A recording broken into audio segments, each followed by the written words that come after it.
வணக்கம் ஃப்ரெண்ட்ஸ். இது நம்ம ஆன்மீக தமிழ் சேனல் நல்ல நாள் நிகழ்ச்சி. இந்த நிகழ்ச்சியில் இன்றைக்கி நம்ம பார்க்க போகிறது ஜூலை 11 பற்றி பார்க்கலாங்க. அதுக்கு முன்னாடி இந்த சேனலை சப்ஸ்கிரைப் பண்ண இருந்ததுன்னா சப்ஸ்கிரைப் பண்ணிக்கோங்க. அப்போ தான் நாம் போடக்கூடிய ஒரு வீடியோ உங்களுக்கு வந்து சேரும். வாங்க இப்போ வீடியோக்கு போகலாம். இன்றைய திதி இன்று அதிகாலை 12 மணி முதல் காலை 10 மணி 19 நிமிடங்கள் வரை பஞ்சமியும் அதன் பின்பு சஷ்டியும் வருகிறது.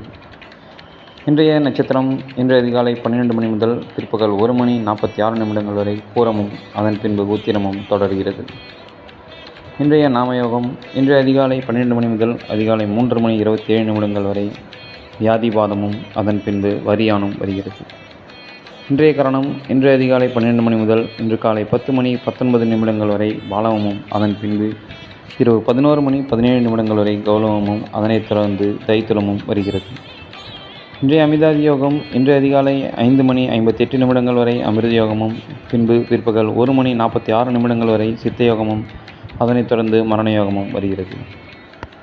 இன்றைய நேர காலங்கள் இன்றைய நல்ல நேரம் இன்று காலை 10:45 மணி முதல் 11:45 மணி வரையும், கௌரி பஞ்சாக நல்ல நேரம் காலை 12:15 மணி முதல் 1:15 மணி வரையும், மாலை 6:30 மணி முதல் 7:30 மணி வரையும் உள்ளது. இன்றைய ராகு காலம் மதியம் 1:30 மணி முதல் 3 மணி வரையும், இன்றைய குளிகை நேரம் காலை 9 மணி முதல் 10:30 மணி வரையும் உள்ளது. இன்றைய யமகண்டம் இன்று காலை 6 மணி முதல் 7:30 மணி வரையும், இன்றைய சந்திரன் வரை காலை 4 மணி முதல் 5 மணி வரையும், பிற்பகல் 11 மணி முதல் 12 மணி வரையும், மாலை 6 மணி முதல் 7 மணி வரையும் உள்ளது. இன்றைய சுக்கிரன் வரை காலை 9 மணி முதல் 10 மணி வரையும், மாலை 4 மணி முதல் 5 மணி வரையும், இரவு 11 மணி முதல் 12 மணி வரையும் உள்ளது. இன்றைய புதன் வரை காலை 10 மணி முதல் 11 மணி வரையும், மாலை 5 மணி முதல் 6 மணி வரையும் உள்ளது. இன்றைய குரு வரை இரவு 8 மணி முதல் 9 மணி வரை உள்ளது. இன்றைய நாள் கீழ்நோக்கு நாளாக அமைந்துள்ளது. இன்றைய ராசி பலன்: மேஷம் ஆக்கம், ரிஷபம் அச்சம், மிதுனம் ஓய்வு, கடகம் புகழ், சிம்மம் பிரீதி, கன்னி ஊக்கம், துலாம் தனம், விருச்சகம் நலம், தனுசு வெற்றி, மகரம் போட்டி, கும்பம் தெளிவு, மீனம் லாபம்.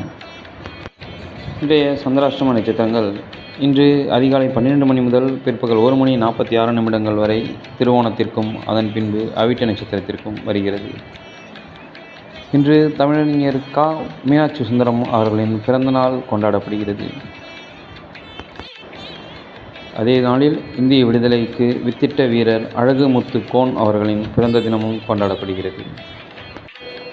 இன்று ஆனி உத்திர அபிஷேகம் இன்று இரவு நடைபெறுகிறது. இன்று ஸ்கந்த பஞ்சமி உள்ளது. சங்கரன் கோவிலில் ஸ்ரீ கோமாதி அம்மன் விழா இன்று தொடங்கம் ஆரம்பமாகிறது. திருப்பதி ஸ்ரீ ஏழுமலையப்பன் புஷ்பாங்கி சேவையும் இன்று நடைபெறுகிறது. இன்றைய பாட்டி வைத்தியத்தில் வெங்காயத்தை வதக்கி ஆசன வயிற்றில் கட்ட பெரிமூலம் நீங்கும் என்று கூறப்படுகிறது. இன்றைய பழமொழியில் உறுதியாய் தீர்மானித்தவனுக்கு எல்லா பிரச்சனையும் எளிதே என்று பதிவில் உள்ளது.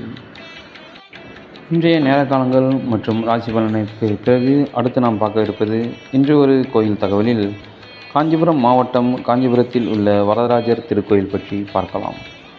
இக்கோயில் அமைந்துள்ள இடம் காஞ்சிபுரம் மாவட்டம், ஊர் காஞ்சிபுரம். மூலவர் வரதராஜர், அம்பாள் பெருந்தேவி. இத்திருக்கோயிலின் தலசிறப்பு மிகவும் புகழ்பெற்ற ஒன்றாகும். அதாவது இத்திருக்கோயிலில் உள்ள அத்திவரதரை அனந்தசரஸ் தீர்த்தத்திற்குள் வைத்துள்ளனர். இந்த அத்திவரதரை பிரதிஷ்டை செய்தவர் பிரம்மா. 40 வருடங்களுக்கு ஒருமுறை மட்டுமே இவரை தரிசிக்க முடியும். அப்போது இச்சிலையை வெளியில் எடுத்து 48 நாட்கள் விசேஷ பூஜைகள் செய்வர். பெருமாளின் மங்களாசாசனம் பெற்ற 108 திவ்ய தேசங்களில் இத்தலம் 44வது தலமாக உள்ளது. 2000 ஆண்டுகள் பழமையான இக்கோயிலில் நாரத முனிவர், பிருகு முனிவர், பிரம்மா, ஆதிசேஷன், கஜேந்திரன் ஆகியோருக்கு பெருமாள் காட்சி தந்த முக்கிய தலமாக இந்த கோயில் உள்ளது. அத்திவரதரை வைத்துள்ள திருக்குளத்தின் கிழக்கு திசையில் சக்கரத்தாழ்வார் என பேசப்படுகின்ற சுதர்சன ஆழ்வார் சந்நிதி அமைந்துள்ளது. தமிழகத்தில் எங்கும் காண முடியாத அளவிற்கு மிகப்பெரிய சுதர்சன ஆழ்வார் திருமேனி இத்த கோயிலில் காட்சி தருகின்றது. இவர் 16 கைகளுடன் சங்கு சக்கரங்கள் தாங்கி காட்சியளிக்கிறார். பிரம்மாவின் யாக அக்னியில் கிடைத்த மூர்த்தி இங்கு முகத்தில் தழும்புடன் உற்சவராக இருக்கிறார்.